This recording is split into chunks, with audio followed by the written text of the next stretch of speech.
Pakistan army chief Asif Munir పెద్ద joke వేశాడు.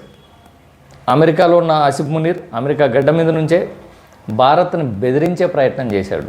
మా దగ్గర అణుబాంబులు ఉన్నాయి, అణుబాంబులతో సగం ప్రపంచాన్నే నాశనం చేస్తామంటున్నాడు. ఇది వేరే చెప్పక్కర్లేదు, ఇది ఖచ్చితంగా భారతదేశాన్ని బెదిరించడానికే ఈ మాటలు ఆసిఫ్ మునీర్ మాట్లాడుతాడు. మా దగ్గర సామెత ఉంది మునీర్, మింగలేక మంగళవారం అని. మొన్న మీరు ప్రాధాయపడ్డారు, చర్చలకు రండి, ఈ దాడులు ఆపండి అని. అందుకే భారత ప్రభుత్వం మీతో చర్చలు చేసింది, దాడులు ఆపరేషన్ సింధూర్లో చేసిన దాడులు ఆపేసింది.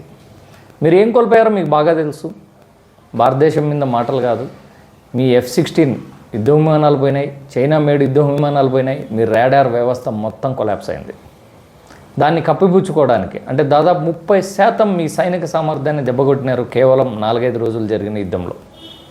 దాన్ని కప్పిపుచ్చుకోవడానికి మీరు అమెరికాతో కలిసి అమెరికా వాళ్ళతో చేస్తున్న ఈ మాటలు కానీ భారతదేశాన్ని ఏమాత్రం దెబ్బతీయలేవు.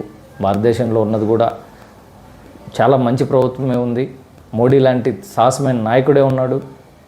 భారత ప్రధానమంత్రికి మీ మాదిరి కాదు, మీ ప్రజాస్వామ్య వ్యవస్థ మాదిరి ఉండదు ఇండియాలో.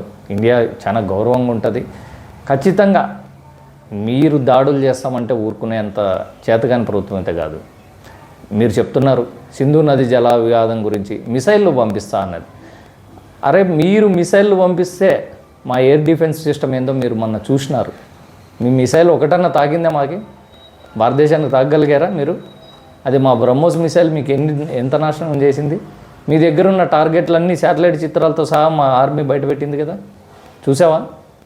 మీ మిసైల్ మాకు తాకిందా?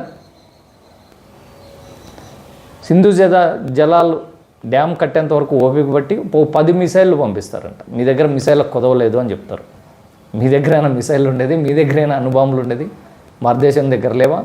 ప్రపంచంలోనే సైనిక శక్తిలో టాప్ 5లో ఉంటుంది భారతదేశం ఎప్పటికీ. అంత సైనిక శక్తి ఉంది. మీ దగ్గర అణుబాంబులు మాత్రమే ఉన్నాయేమో, మా దగ్గర చాలా ఉన్నాయి.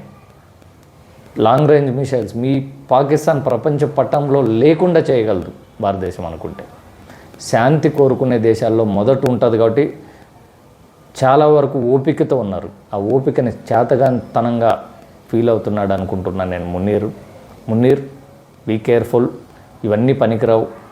మీ భారతదేశం మీద ఏడవడం కంటే పాకిస్తాన్లో ఉన్న ప్రజలకి రొట్టెలు చేసుకోవడానికి పిండి కూడా దొరకట్లేదంట. కనీసం వాళ్ళ ఆహార భద్రత కల్పించే విషయం దాని గురించి మాట్లాడు. మీ